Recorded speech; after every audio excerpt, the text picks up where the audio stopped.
Vous connaîtrez la vérité et la vérité vous délivrera. Vous connaîtrez la vérité vous affranchira. Vous connaîtrez la vérité et cette vérité vous accomplira. Il fallait vous connaître. Shalom peuple de Dieu, c'est votre sœur Elvada Sabiti, la fille du pasteur Tichik Sabiti de l'église Sacrée Chapelle de Dieu, extension de Beni, en République démocratique du Congo, en sigle RDC.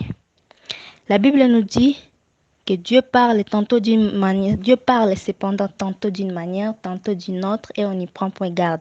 Il parle par des songes, par des visions nocturnes, quand les hommes sont livrés à un profond sommeil, quand ils sont endormis sur leur couche, alors il leur donne des avertissements et met les sceaux à ses instructions, afin de détourner l'homme du mal et de le préserver de l'orgueil, afin de garantir son âme de la fosse et du coup du glaive, en accord avec la Bible en Job 33, 14 à 18.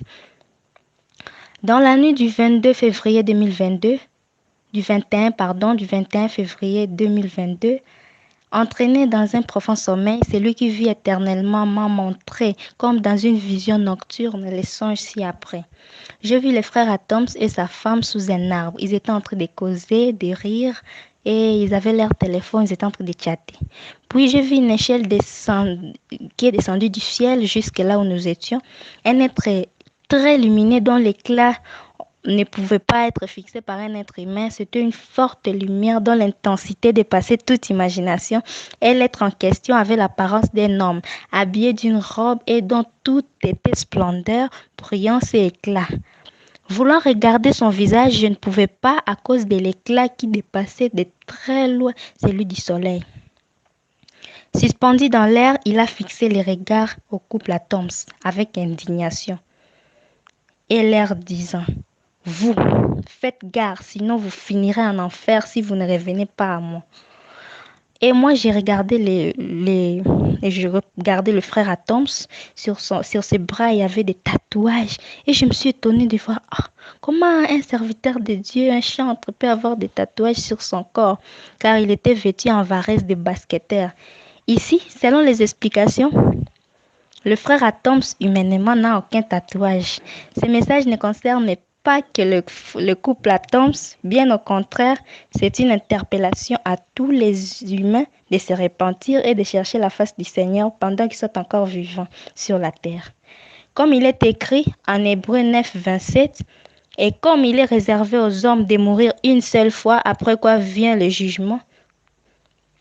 Quant au tatouage, ceci fait référence à la marque de la bête qui est incorporée dans tout ce que nous consommons ou nous habillons, c'est-à-dire les boissons non alcoolisées qui sont polluées ou dans lesquelles on a mis des sueurs qui devront se faire ressortir sur nos âmes après notre mort.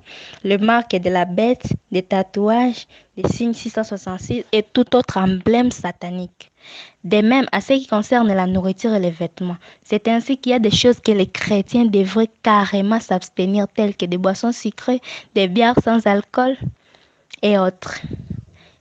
Et en parlant des vêtements, lorsque vous voulez acheter des vêtements, il faut être attentif, il faut bien observer les marques, les signes, les dessins et même les fleurs qui y sont gravées. Ces choses-là ne sont pas innocentes, elles ont un objectif d'amener la quasi-totalité des hommes en enfer. Bien-aimés dans le Seigneur, veillons, soyons vigilants et prudents.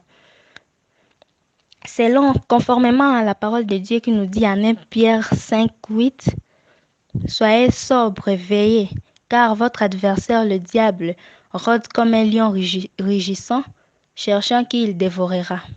Quant à la nourriture, c'est le domaine de prédilection de l'ennemi de Lucifer.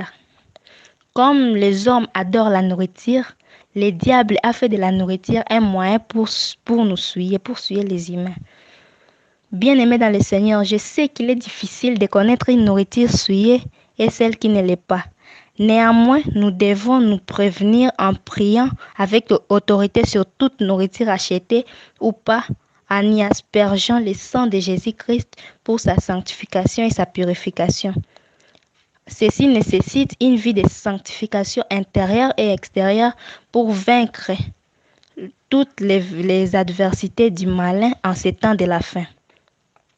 Le diable utilise toutes ses potentialités pour amener un plus grand nombre à la perdition ou en enfer. Le Seigneur, dans cette vision, m'a remis une calculatrice scientifique. Moi, je pensais les remettre à mon jeune frère qui en manquait, parce que moi, je l'ai. Le Seigneur qui lit dans nos pensées a réagi en me disant non, cette calculatrice vous permettra de calculer mon temps.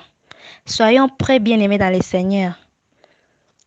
Nous allons lire un passage biblique en 2 Pierre 3, versets 3 à 6. Ce passage qui nous dit « Sachez avant tout que dans les derniers jours, il viendra des moqueurs avec des railleries, marchant selon leur propre convoitise. » 4. Ils disent « Où est la promesse de son avènement? Car depuis que nos pères sont morts, tout demeure comme dès le commencement de la création. » 5.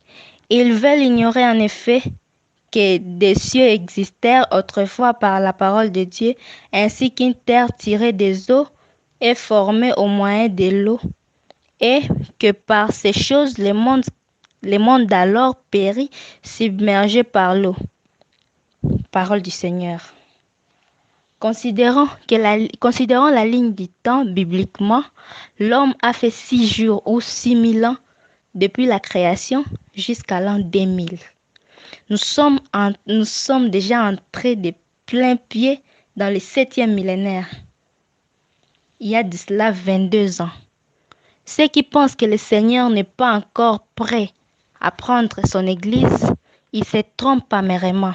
La trompette va bientôt sonner. C'est ainsi que le Seigneur insiste sur le calcul des temps. C'est ainsi aussi que le Seigneur nous a donné cette machine calculatrice spirituelle pour que nous puissions calculer son temps. Nous ne devons pas être dans la distraction, mes frères et sœurs. Jésus dit encore aux foules, quand vous voyez un nuage s'élever à l'Occident, vous dites aussitôt, la pluie vient, et il arrive ainsi.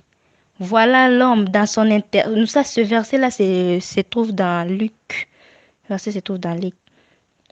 Voilà l'homme dans son intérêt immédiat sait calculer. Dans son intérêt immédiat sait calculer les signes climatiques. Quant à ce qui est de son éternité, il s'est fait ignorant de tout. C'est dommage vraiment. Le Seigneur insiste en ces temps de la fin pour venir. Le Seigneur insiste en ces temps de la fin pour venir prendre son Église qui est l'épouse. Les temps ne sont plus à la distraction. La trompette peut sonner même dans ces 3 matins qui suivent. Mon frère, ma sœur, es-tu prêt ou prête pour hériter la vie éternelle? Il est vrai que quel que soit ce que nous faisons sur la terre, nous pouvons ne pas ignorer ce qui nous attend après notre mort. Sur la terre, sur la terre, on peut ou ne pas ignorer ce qui nous attend. Mais après la mort, il n'y a que 2 directions. Soit c'est le ciel ou la vie éternelle, soit c'est l'enfer ou la mort éternelle. Donc, nous avons encore l'opportunité sur la terre de choisir, mes bien-aimés, mes frères et sœurs. Le Seigneur tonnera encore une fois de plus dans ces songes-là. Le Seigneur a tonné encore quand il voulait monter pour partir. Il a regardé encore le couple Tom et Nadège, les a encore avertis en leur disant, vous, si vous faites gare, vous finirez en enfer. Et après, il a disparu. Beaucoup peuvent croire que ceci concerne seulement le couple Tom et Nadège, mais le Seigneur est en train de nous interpeller à tous. Bien-aimés dans le Seigneur, que le Seigneur vous bénisse. Amen. Il a dit ceci,